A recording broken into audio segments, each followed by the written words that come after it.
On supprime la circulaire, donc on supprime l'interdiction de l'abaya. Je suis d'accord avec Papendiaï, je fais confiance au chef d'établissement. Vous supprimez l'interdiction de l'abaya. Pardon ? Je fais confiance au chef d'établissement. Il y a des choses qui ne se régulent pas parce qu'il y a des choses qui se gèrent d'un point de vue humain, ça s'appelle l'éducation. Oui, sauf que les chefs d'établissement, vous savez bien, demandaient justement une circulaire pour être protégés. Non. Certains chefs d'établissement le demandent, ce n'est pas la majorité. Les syndicats, et en France, nous avons un ministère de l'Éducation nationale, pas un ministère de l'Instruction nationale, et c'est bien ce qui nous sépare d'Emmanuel Macron.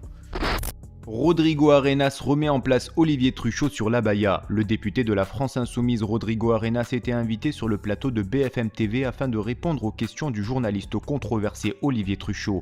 Ce dernier, frustré de la victoire du Front Populaire, tente de mettre en difficulté le député LFI Rodrigo Arenas. En effet, alors que les Français attendent des résultats des élections législatives, plus de pouvoir d'achat et plus de services publics, le journaliste militant Olivier Truchot brandit une nouvelle fois la carte écran de fumée, l'abaya.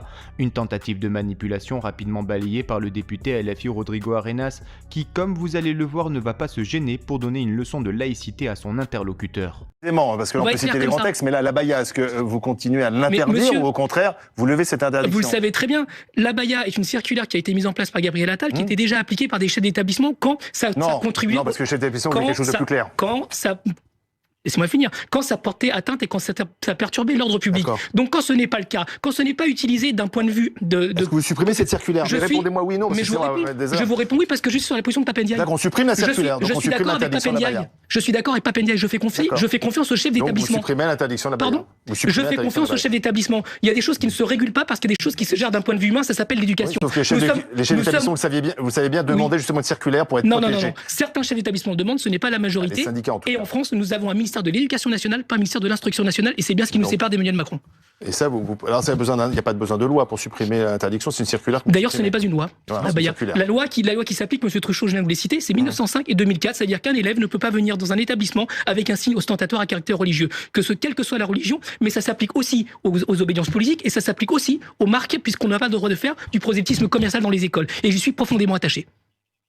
Donc on pourra revenir avec une abaya à la rentrée au mois de septembre, dans un établissement scolaire. Je fais confiance au chef d'établissement pour avoir le discernement, ça s'appelle l'éducation. Mais vous savez, comme un parent d'élève, en France, il y a une loi de la coéducation que Mme Najat Vallaud-Belkacem d'ailleurs a mis en place, qui permet une coéducation, c'est-à-dire que les parents sont des coéducateurs aussi des élèves. Et je crois à ça plutôt qu'à mettre en place des lois qui finalement n'ont pas vraiment une grande réalité dans les établissements. Je pense qu'il y a quelque chose qui peut nous mettre d'accord. Est-ce que vous êtes d'accord avec moi que la laïcité... Non, mais on peut pas le débat. Moi, je suis pas dans la coalition. Alors je vais le faire autrement. La laïcité, c'est un chemin philosophique. Oui.